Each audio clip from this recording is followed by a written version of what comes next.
भूभृतां ज्ञातारमेश्वर तत्त्वानां वन्दे तद्गुणे लब्धे वन्दे तद्गुणे लब्धे वन्दे तद्गुणे लब्धे। जो लोग पंच परमेश्वर भगवान की, दिवादीनाथ भगवान की, अंतिम शास्त्रपति महावीर स्वामी भगवान की, परम पूज्य गुरुदेव श्री आदि सागर महावीर की, विमल सागर सन्मति सागर जी महाराज की, परम पूज्य गुरुदेव श्री सुंदर सागर जी महाराज की, द्वादशाम धनवाणी माता की।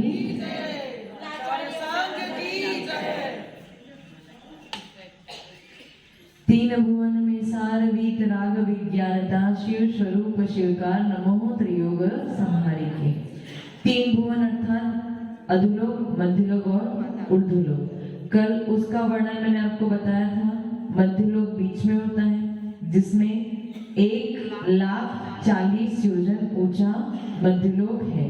उसके ऊपर का भाग पूरा ऊर्ध्वलोक का है और उसके नीचे का भाग पूरा अधोलोक का है। अधोलोक में चित्रा पृथ्वी का जो 1,000 योजन है वो किसके अंतर्गत आता है? मध्यलोक। फिर बात हुई थी कि सारभूत, सारभूत यानी निचोड़, सबसे इंपॉर्टेंट जो लास्ट में एंड प्रोडक्ट जो हमें चाहिए, जो हमारे लिए इंपॉर्टेंट। जैसे मैंने संतरे का कल उदाहरण दिया था कि संतरा इंसान खाता है किसके लिए खाता है? विटामिन सी के लिए खाता है। तो विटामिन सी की गोली खा लो अथवा एक संतरा खा लो, बात तो एक ही है। संतरा खाओगे तो भी आपको विटामिन सी मिलने वाली, बाकी सारी शेष चीजें वो सब बाहर निकल जाएगी। उसी प्रकार से कि आप अब तक इस जीवन में यानी इस पर्याय में नहीं, पूर्व के जितना आपके पर्याय है सब में आप कहां घूम के आए हो? कहां घूम के आए हो? तीनों लोक में से कोई भी स्थान नहीं बचा जहां पे आप पैदा ना हुए हो। तो सब जगह घूम के आए, लेकिन अब तक सारभूत वस्तु को आपने अभी तक पकड़ा नहीं है। यदि सारभूत वस्तु को भी पकड़ लेते तो फिर गोली मिल जाती तो संतरे की जरूरत नहीं पड़ती। समझ में है? तो आप भी संसार में घूम तो रहे हो लेकिन आपको सारभूत वस्तु भी प्राप्त नहीं हुई। तो दौलत राम जी क्या समझा रहे हैं? तीन भुवन में सार वीत राग विज्ञानता शिव स्वरूप शिवकार नमो त्रियोग संहारी के। वो कहना चाह रहे हैं शिव स्वरूप शिवकार, शिव स्वरूप, शिव यानी यहाँ पे शिव स्वरूप शिवकार। शिव स्वरूप का अर्थ है आनंद स्वरूप, सुख स्वरूप, जो आनंद स्वरूप है। ऐसा आनंद स्वरूप क्या है? परिवार आनंद स्वरूप है क्या? धन संपत्ति, राज्य संपदा, ये सब आनंद स्वरूप नहीं। आनंद स्वरूप क्या है? मेरी आत्मा और आत्मा को सारी उपाधि से छुटकारा पाना यानी मोक्ष की प्राप्ति कर लेना, यही आनंद स्वरूप है। तो यहाँ पे शिव स्वरूप शिव का, शिव स्वरूप आनंद स्वरूप मोक्ष, आनंद स्वरूप मोक्ष यानी शिव स्वरूप शिव का। तीन भुवन में सारभूत वस्तु क्या है? तीन भुवन में सारभूत वस्तु है शिव स्वरूप शिवकार।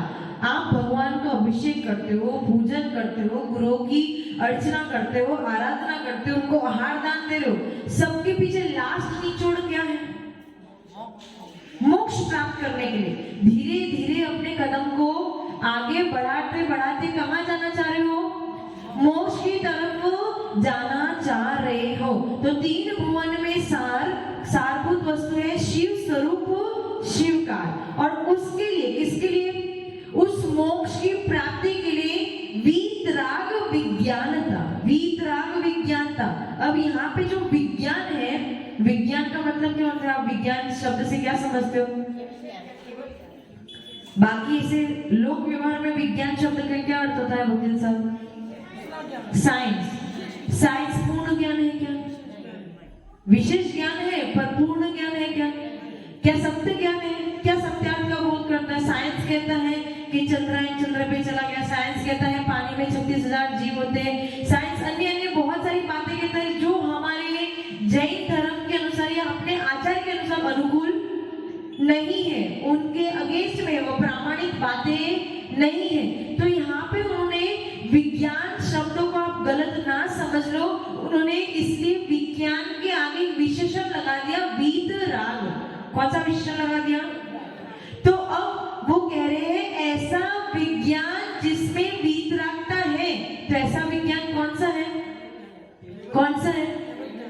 मुनिराजों के पास वीतरागता नहीं है क्या? सुनील जी, मुनिराजों के पास, जो आज के पंचम काल के मुनिराजों के पास वीतरागता है? कौन मना कर रहा? कौन मना कर रहा? वीतरागता कहां से प्रारंभ होती? वीत राग, जहां पे राग बीत गया हो, जहां पे द्वेष बीत गया हो, जहां पे मोह बीत गया हो, उसे कहते हैं वीतरागता। और ये कहां से प्रारंभ होती है? जिस दिन आपने मोहिनीय कर्म पूर्ण क्षय कर दिया, यानी समाप्त कर दिया। मोहिनी कर्म में कौन से दो भेद आते हैं? दर्शन मोहिनी और चारित्र। तो जहां पे आपने दर्शन मोहिनी और चारित्र मोहिनी दोनों को खत्म कर दिया, कहां पे, कौन से गुण स्थान में खत्म करते हैं? 10वें गुण स्थान में खत्म करते हैं। और 10वें गुण स्थान से आगे जीव क्या बन जाता है? वीतराग बन जाता है। तो फिर प्रश्न ये है कि हम साधु को वीतराग क्यों कहते हैं? वीतरागी साधु कहते हैं ना, ऐसा क्यों कहते हैं? क्यों कहते हैं? वो उस मार्ग पे आगे बढ़ गए हैं जहां पे उनका लक्ष्य क्या है? वीतरागता प्राप्त करना ही उनका लक्ष्य है। उन्होंने कितना राग मिटा दिया, देखो, अपने घर के प्रति, परिवार के प्रति, दुकान के प्रति, खाने पीने के प्रति, ये सारे राग को उन्होंने क्या कर दिया? छोड़ दिया। तो एक द्वेष, एक देश यानी किंचित, एक देश यानी किंचित राग से वो विरक्त हो गए। इसलिए पंचम काल के मुनिराज भी वीतराग कहे जाते हैं, चतुर्थ काल के मुनिराज भी वीतराग कहे जाते हैं। लेकिन एक्चुअल सच में वीतराग की पोजीशन कहां पे मिलता है? 10वें गुण स्थान के बाद में वीतराग संज्ञा प्रारंभ होती है। इसलिए दौलत राम जी ने ये वीतराग विशेषण विज्ञानता को दिया है। विज्ञान यानी विशेष ज्ञान। पर कौन सा वीतराग, कौन सा विज्ञान? वीतरागता के साथ में जो विज्ञान है उसको हम नमस्कार करेंगे। कौन से विज्ञान को नमस्कार करोगे? जो वीतरागता के साथ में, जो वीतरागता के साथ में विज्ञान है उसको नमस्कार करेंगे। तो अब आपका डाउट पूरा क्लियर हो गया कि हम साइंस को नमस्कार, कि साइंस किसके द्वारा निर्मित है? रागी द्वेषियों के द्वारा निर्मित है। किसके द्वारा निर्मित है? हमारे जैसे मनुष्यों के द्वारा निर्मित है, जो रागी द्वेषी है। इसलिए उस साइंस को, उस विज्ञान को नमस्कार नहीं कर रहे। हम कौन से विज्ञान को नमस्कार करें? जो विशेष ज्ञान है, जो पूर्ण ज्ञान है, जो असहाय ज्ञान है, जिसमें किसी की सहायता की जरूरत, ऐसे केवल ज्ञान को, जो किसको प्राप्त हो सकता है? केवल ज्ञान किसको प्राप्त हो सकता है? श्रुति केवल ज्ञान किसको प्राप्त हो सकता है? उसके लिए क्राइटेरिया चाहिए। क्या क्राइटेरिया चाहिए? वकील साहब, आप वकील साहब बने, उसके पहले LLB किया ना आपने, तो आपको सर्टिफिकेट मिला, वो पद मिला, वो ओहदा मिला, तब जाके आप वकील साहब बने। सही है ना? डॉक्टर बने, विमल अंकल डॉक्टर बने, तो उसके पहले MBBS किया, तब तो जाके वो डॉक्टर बने। तो कुछ ना कुछ एलिजिबिलिटी क्राइटेरिया तो चाहिए। तो केवल ज्ञान किसको मिलेगा? जिसने मोहिनीय कर्म को पहले नाश किया है, जिसने वीतराग संज्ञा प्राप्त की है, उसी को केवल ज्ञान की प्राप्ति होगी। तो जब तक राग और द्वेष है तब तक आपका ज्ञान शुद्ध, आपका ज्ञान पूर्ण नहीं हो सकता। कब तक पूर्ण नहीं हो सकता? जब तक राग द्वेष है तब तक आपको केवल ज्ञान की प्राप्ति नहीं हो सकती। इसलिए दौलत राम जी क्या कह रहे हैं? 3 भुवन में सारभूत वस्तु है शिव स्वरूप, शिव का, और उसके लिए, उस मोक्ष को प्राप्त करने के लिए हमें किसको हाथ पकड़ना, किसका हाथ पकड़ना पड़ेगा? किसके पद चिन्हों पे चलना पड़ेगा? जो वीतरागी है, जिनके पास केवल ज्ञान है, वो जिन पद चिन्हों पे चले हैं, उन पद चिन्हों पे जब हम चलेंगे तब जो 3 भुवन में सारभूत वस्तु है, ऐसा शिव स्वरूप शिवकार की हमें प्राप्ति हो जाएगी। इसलिए उसको हमें क्या करना पड़ेगा? नमो त्रियोग संहारिके। नमो यानी नमस्कार, त्रियोग, त्रि यानी 3, योग यानी अपने पास 3 योग है। कितने योग है? आप 3 प्रकार की क्रिया कर सकते हो। एक मन की क्रिया, एक किसकी क्रिया?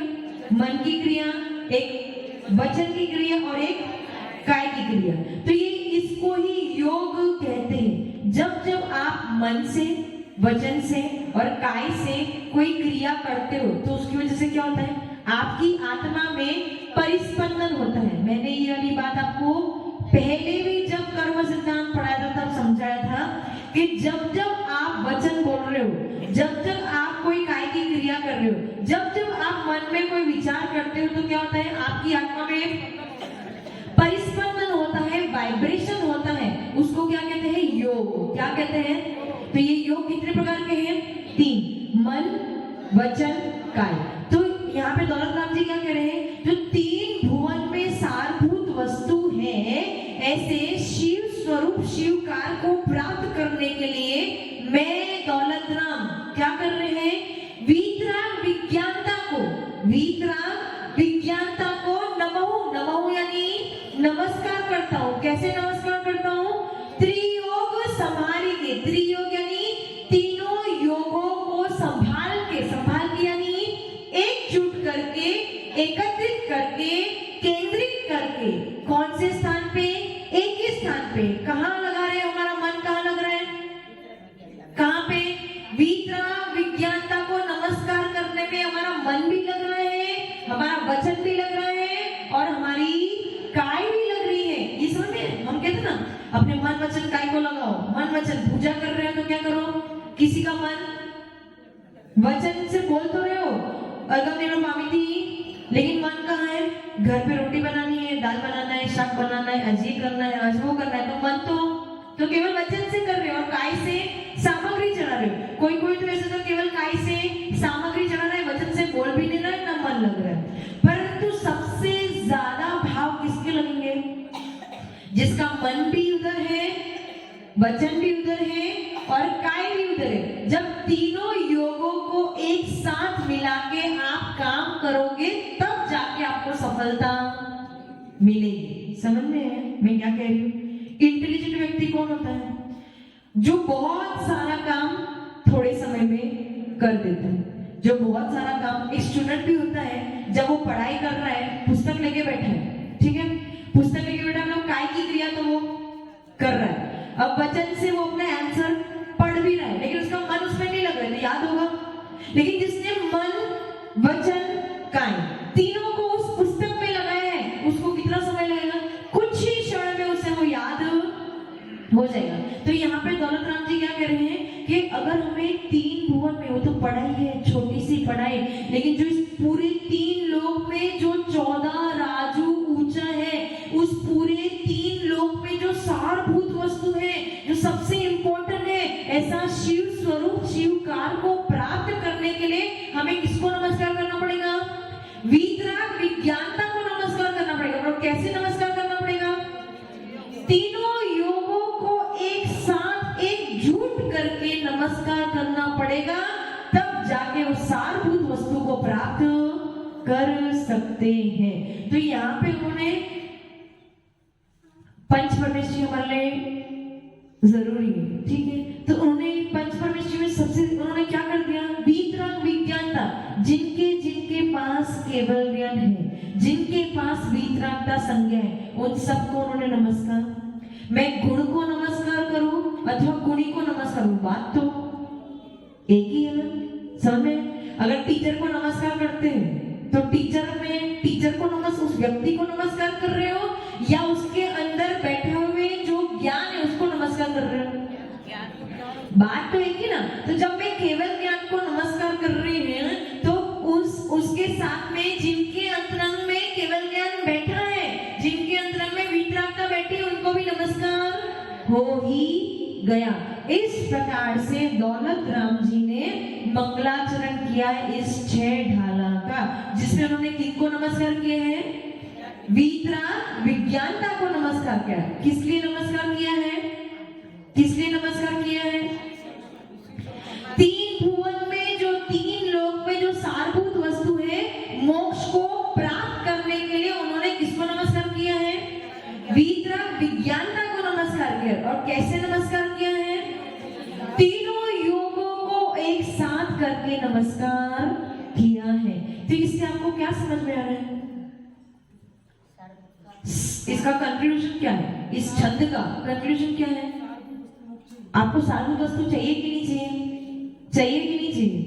कि वही पूरा संतरा खाना है कि विटामिन सी खाना है? आशीष जी,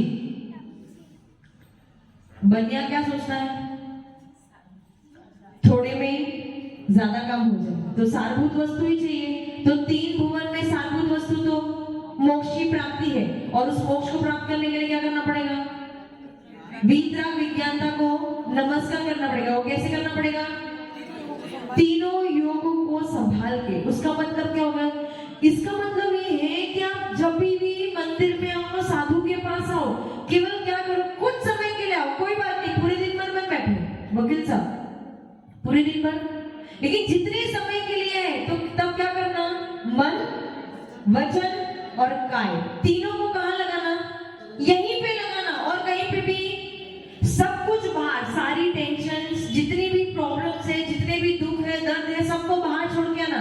यहाँ पे जब आ गए, इस दर पे जब आ गए, तो मन, वचन और काय केवल यहीं पे लगा रहना चाहिए। और जब मन, वचन, काय तीनों एक साथ काम करेंगे तो आपको रिजल्ट जल्दी मिलेगा। नहीं तो 10 घंटे भी यहाँ बैठे रहोगे तो कुछ भी होने वाला। समझ में है? तो ये आपका मंगलाचरण आपको समझ में आ गया अच्छे से? तीन भुवन में सार, तीन यानी तीन, भुवन यानी लोग, सारभूत वस्तु क्या है? शिव स्वरूप, शिवकार। शिव स्वरूप यानी शिव, यानी यहाँ पे शिव शब्द का अर्थ क्या है?